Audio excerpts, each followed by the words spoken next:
Now look at that spaghetti mess. All right, almost done.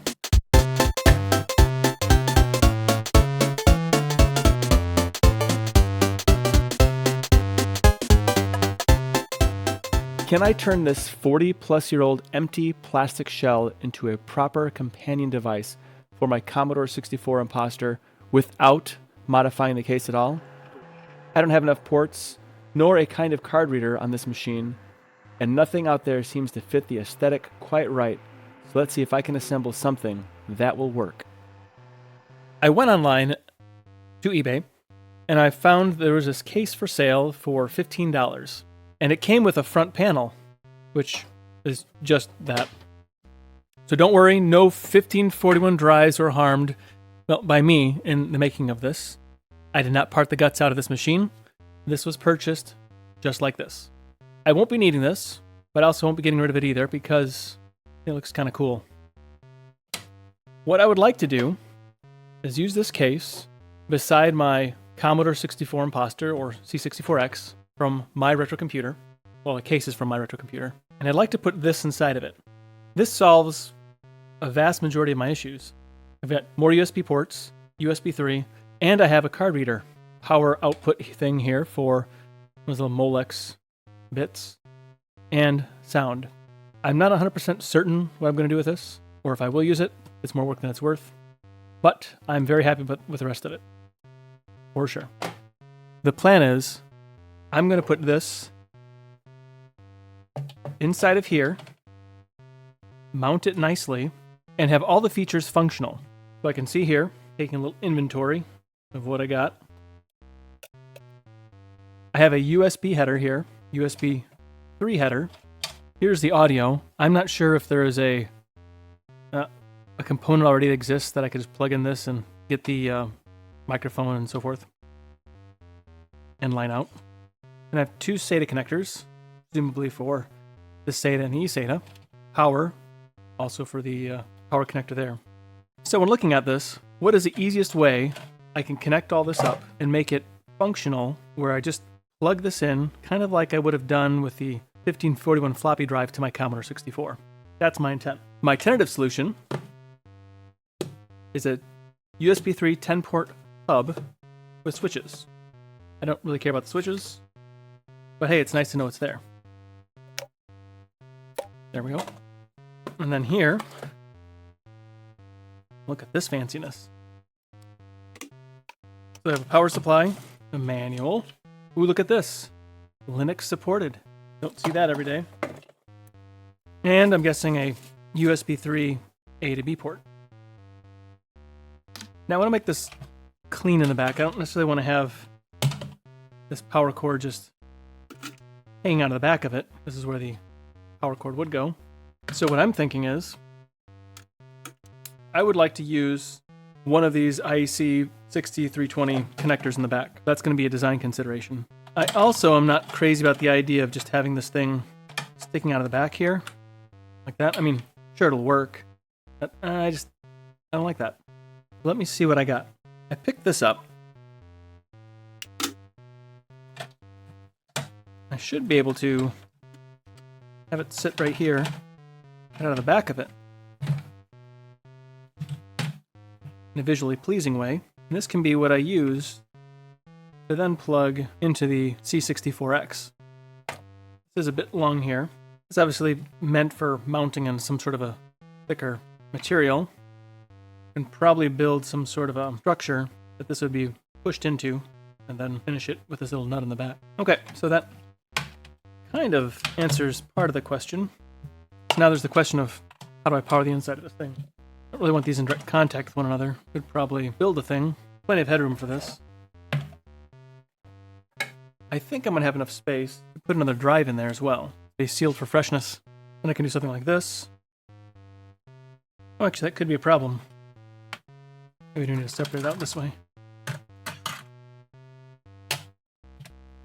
Then on the Commodore 64, and here's where the switch would be. There was a fuse there, but this is the perfect size for the surface mount USB. I wonder if I could utilize this here and have that go through. A little bit too big My concern about this is, I wonder if I can actually get something in there. That would work. I could put two of them side by side. A little closer together. I think that'll work.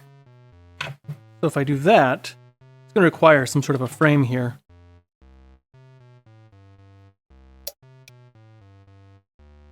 Okay, it's three ports for that. I'll need a port for each of these. That makes 5. I'll need 2 ports for the USB card reader. That's 7. And 2 ports for this. 9. That would leave just enough for this that I could potentially put for audio. So I could bust these things out and put together an adapter for line and microphone. That might not be a bad idea at all. I'm sure I'd maybe use it. I think the next issue here also is going to be the power supply for the Molex connector. I really want to have power to the front of this. I have this. This gives me 12 and 5 volts at 2 amps. Plug that into here. Now look at that spaghetti mess. All right, almost done. I think the real question is, can I do this neatly? These are the posts that connect the halves of the case together. These screws here on either side, which I could use for holding this in place. I don't want to fall in either. I think if I put it down tightly, I'm going to take a little measurement here.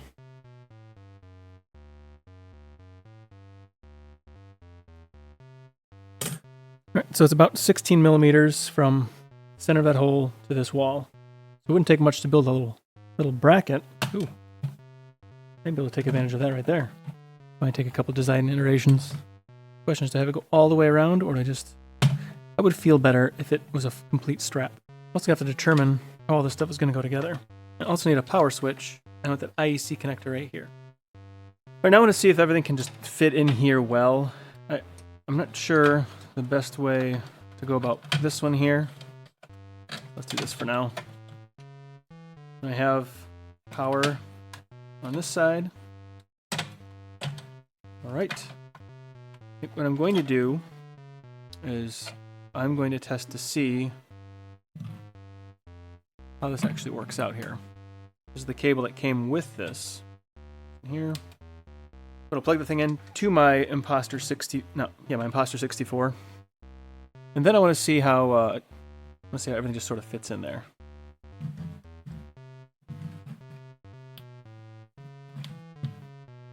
So we have a power light. I want to plug this in too. So this right here is going to power this 5 and 12 volt thing. Actually I'm thinking I want to be able to power the LED on the front. This is probably a standard 5 volt LED. So I'll have to put an inline resistor. Just thinking ahead. Right now, I just want to see if I can just stuff everything in here as it is. So I think I'll start with the easy one, the USB 3. I'm going to take this. Right now the question is this going to actually show anything up on the screen? Flash drive. Not a USB 3 flash drive, but a flash drive nonetheless. This is working. Yep, that's good. Let's try it here. Yep, okay, we're good now. All right, so as a note, I have to plug this directly into the motherboard. Now I have this USB here. That's going to control the card readers, I do believe. We'll test that out.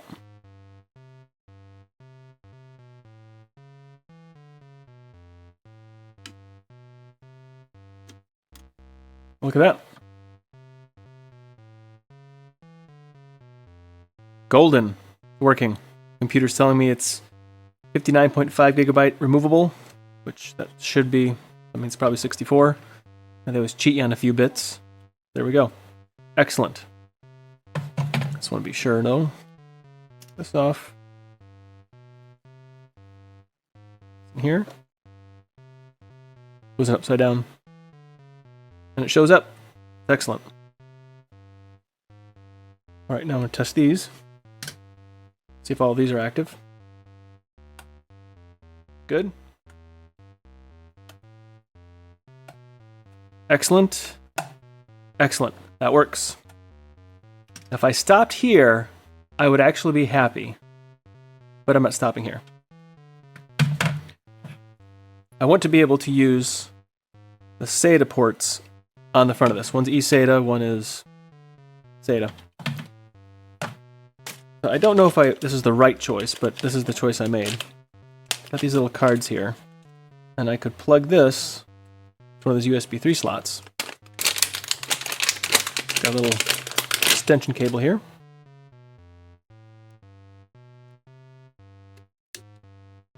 That's alive. Now this I know will not go directly onto here. I got this little adapter, but that also will not directly go into here.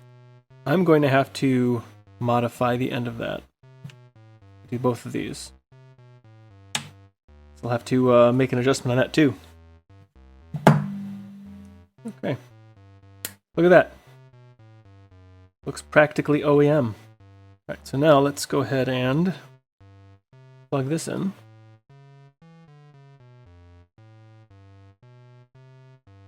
Do one at a time here. If this works, then go ahead and modify the other one too. So I'm not sure which one that is. I won't actually be able to test the eSATA port, but I can test the other one. We'll just find out here. One adapter after another adapter. Here's an original Commodore 1541. It's never been refurbished. I mean, it's been refurbished. That's what the back of it looks like. I do want to basically mimic this part of it here.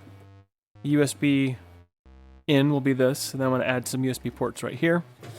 What I need from this right now is to get this screw here, which is actually kind of amazing how they did that, really. It's a through hole, but they don't go through it. And the screws that hold this together. Unfortunately, this means I got to take out 4 screws. And this is a screw I got to find some exact copies of, so I can screw together the other case.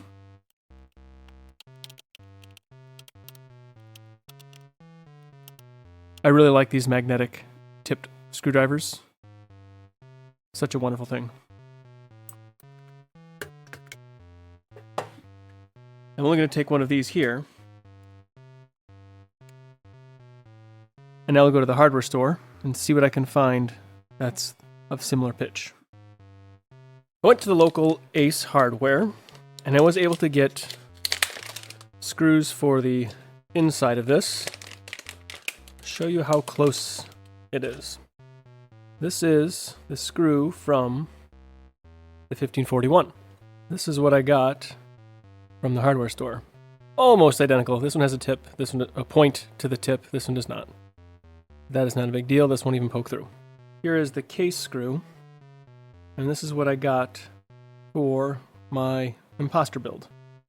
It does have a different driver. It's got a hex key as opposed to cross recess, but it is an M3 with a 0.5 millimeter pitch. So there you go. And this is also stainless steel. I'm very excited I was able to get the right screws locally.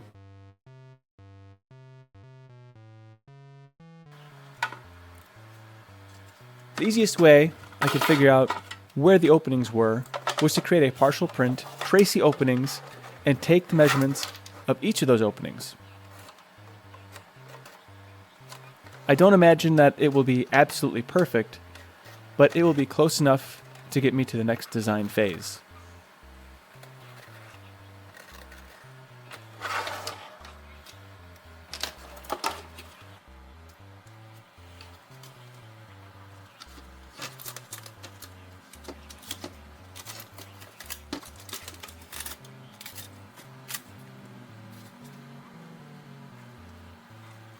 This is my first print.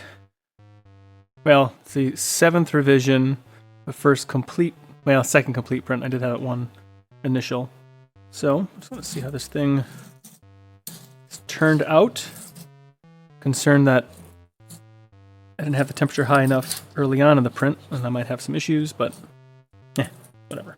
I'll have one more print after this. I will make some adjustments, and also I'm going to use a different color. I wanted to use ABS, but I don't have a proper enclosure yet for my printer. So if I do print ABS, it's just going to curl really bad. I will eventually have a proper enclosure and likely never print PLA again. Just, I don't like the feel of PLA when it's done. I know there's like enhanced PLA and such, but I think it's just fundamentally not a good... It's fine plastic, I just don't like it. I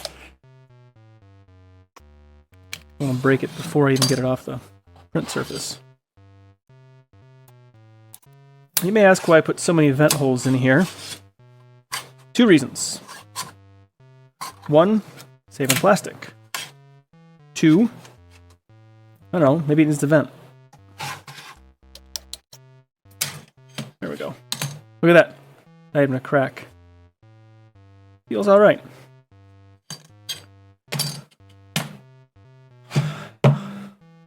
Let's test out some of the components.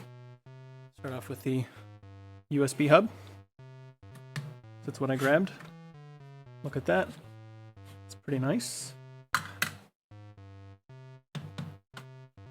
This should screw in. I mean, it'll work, but it's not right. I'll have to shift those down just a bit. Working on the model, though, it messed up so many times. I wonder if I go this way with it. It's not going to work, but I do like that. Still not 100% sure that these are the right choice, but they are the choice I made.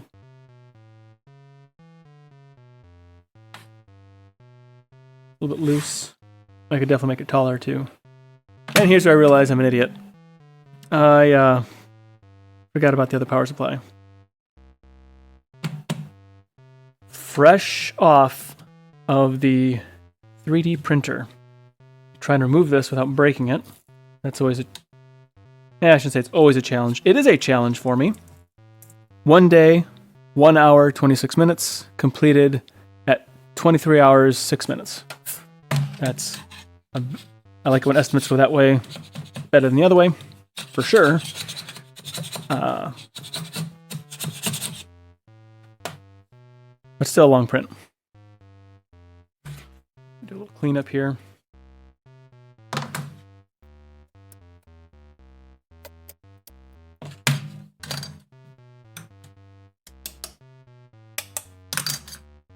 Yeah, it's a nice print. As it snaps in my hand, I'm sure. Alright, so I want to see how everything fits in there. I want to see first this. I realize that the color doesn't match exactly. How does it fit? It's pretty decent. I'm glad I shortened those. Although,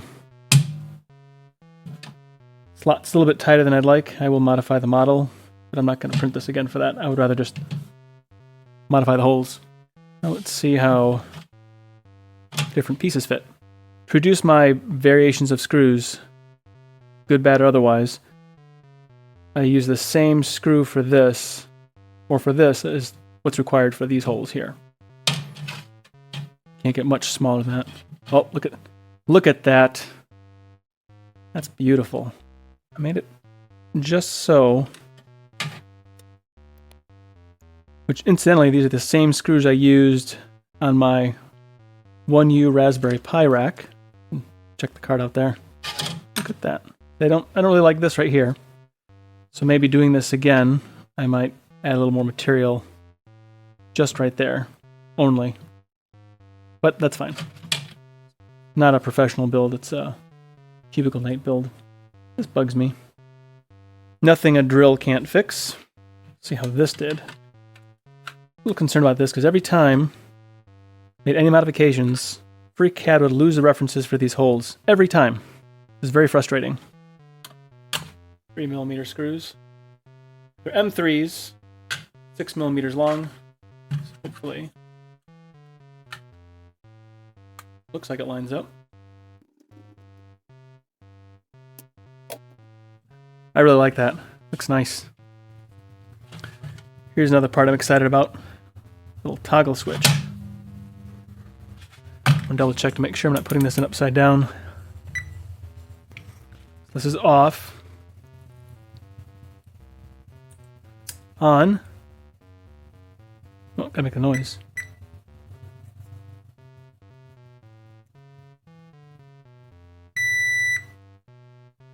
Excellent. So off, on, off, on, off. This in here.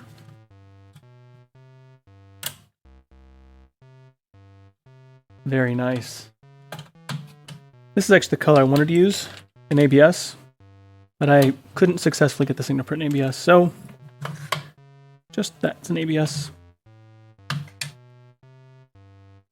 Should sit in there, and it does quite nicely.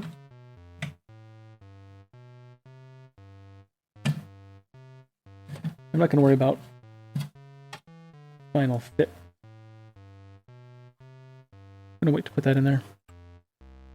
I want the power cable to go underneath that. Here is the power supply.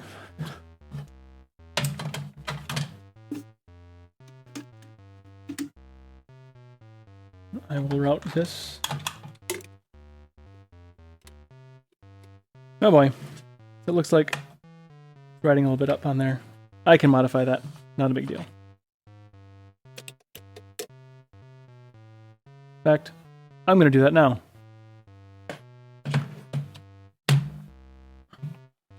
Alright, so I'll start with putting this in here. And cut this end off. I'm going to be able to loop it around nicely.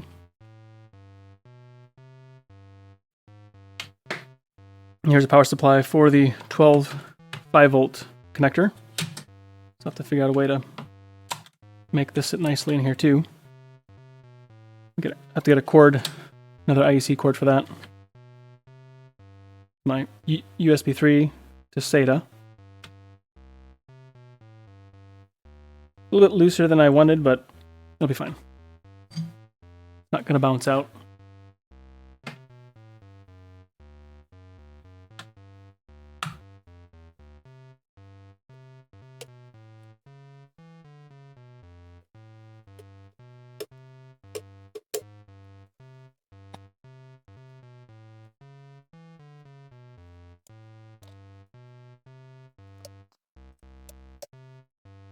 The cover should keep it all in place.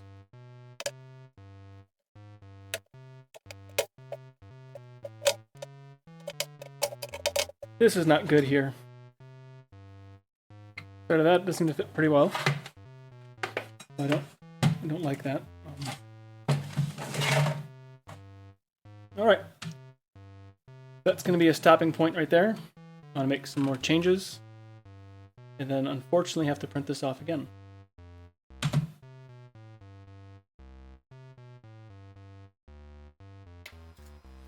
Okay, the final print for real this time. I made all the changes necessary. Even added those little bosses so that the screws for the IC connector doesn't poke through. Looks pretty nice. Switch fits in perfectly. Now next I got to put in the different power supplies and then hook them into that switch and the IEC connector. The live end is going to go through the switch itself, so that's actually going to cut off power to the power supplies. Just a matter of soldering them up to the correct terminals, then putting some shrink tubing on it so it's nice and tidy, and so there's no way there are accidental short outs or me touching the wrong thing and then having a bad day. I want to make sure they're physically hooked in there as well as soldered, so I'm confident that they don't wiggle loose.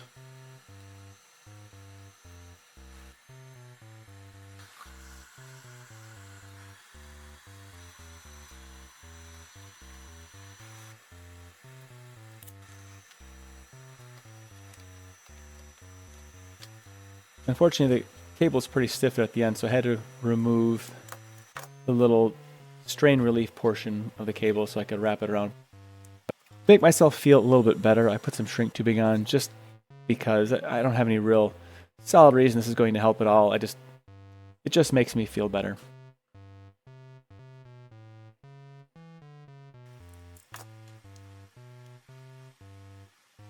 The USB hub power supply is not polarized, so it doesn't really matter which side I solder in where, but I'm going to make sure that everything is soldered nicely, and again, there's heat shrink tubing over it so that it looks nice, as well as prevents the possibility of future injury.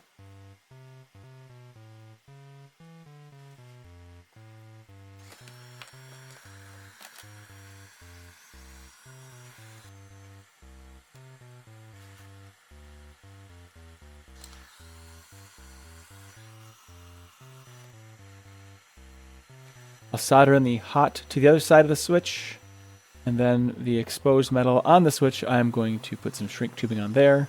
Make sure that is, I don't like exposed metal. All right, cross my fingers. Let's see that this works.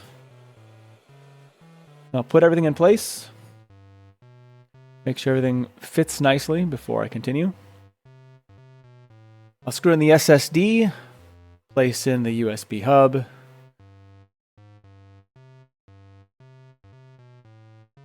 Fit everything there nice and tidy so that I'm making effective usage of all the space, and to reduce how much of a spaghetti mess it actually is, because I'm not doing any custom cables here really.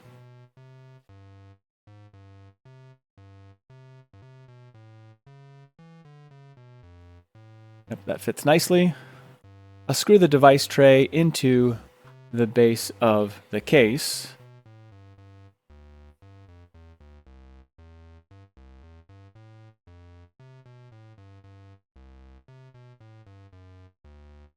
I'll add the SATA cards, plug them in, put them on the USB hub.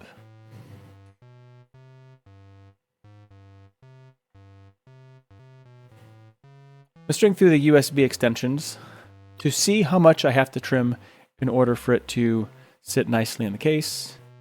A little snip and it's ready to go. Looks like it fits in quite nicely.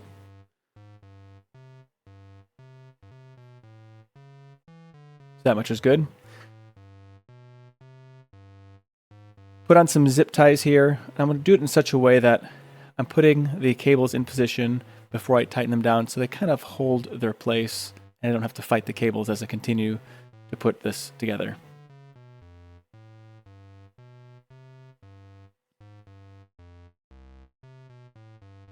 Next, I will fit in the media dashboard. I'll start with the USB 3 cables, plug that in. Try and tuck that down, make it nice. With USB 2.0 connectors, which is the media card reader, and I believe the USB plugs on the front. I didn't really check to see what was what, but hey, that's fine. It all works. Also zip tie those, tidy it up, make sure it all holds itself into place.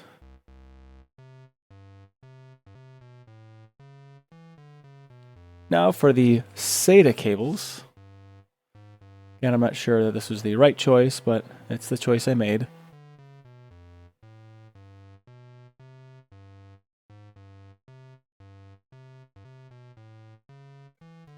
I'm not 100% confident I chose the right resistor for this, but it was one that I had handy. I couldn't find my box of resistors. So this is what I plucked out.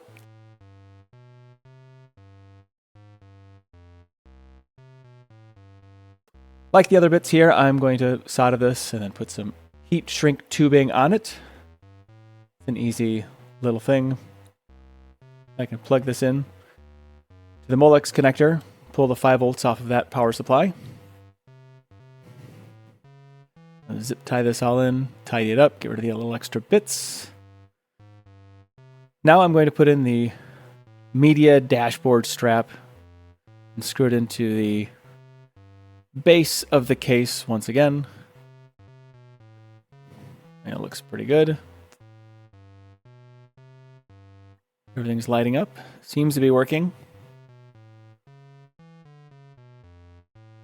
I like the blue glowing lights. Just kind of a nice look about it. I mean, who doesn't like blue lights? Someone once said, if you can't make it cool, at least make it blue. I use a little of this hot glue schmoo to hold those USB ports in place in the back because I want them to rock and roll a little bit and just keep them in place. It's not really necessary, but it does give it a better feel. Yep, that seems pretty sturdy. It's going to hold in place. I don't see it falling out. At least not likely. I mean, it could. I mean, I did make it, and I could be overlooking something. All right. Put on the top. Carefully. Make sure everything is nicely tucked in. Yep, feels good. I'll go ahead and screw it together.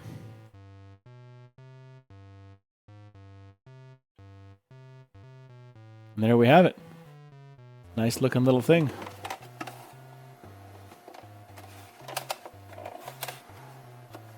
I do like that switch.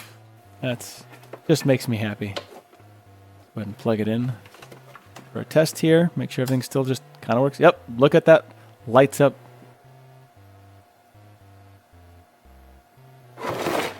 Mostly, to satisfy my curiosity, I want to see how much plastic that I used to make this, because I had to rework the design and make the different models, test things out, and so forth. How much plastic did I actually use? My scale I use for lots of things. You can go up to 75 pounds with it. It's not too bad. I think I probably bought it like 10 years ago. It's been great. Put on little bits here.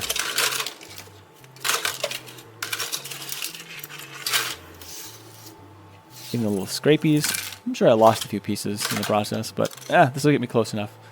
So it looks like 15.6 ounces, but everything is done in grams. So 445 grams of plastic. So that's about half a spool. Overall, I'm extremely happy with the outcome of this build. The whole process took much longer than I anticipated, but the final result is absolutely fantastic. After several months of having this companion device in operation, I think the SATA ports and Molex connector on the front could have probably been dropped from the design. I rarely use them, so the cost of the individual parts, time and effort taken to make it happen hasn't really paid off. I also didn't end up using the audio ports on the media bay. I can't say I missed those either. All that said, no regrets, as the whole thing was a fun process for sure. If you enjoy videos like this, please consider liking and subscribing, as I have similar repurposing projects in the works. Something I've been looking forward to doing for quite some time now. I am prematurely calling this my open Susatosh, and of the features I am planning for it, I'm not sure how many and which I can actually pack into it. As for these two machines, or things, they bring a sense of retro modern computing joy to my workspace. Even though the newness has worn off, the sheer enjoyment for using them has not. Thanks for watching.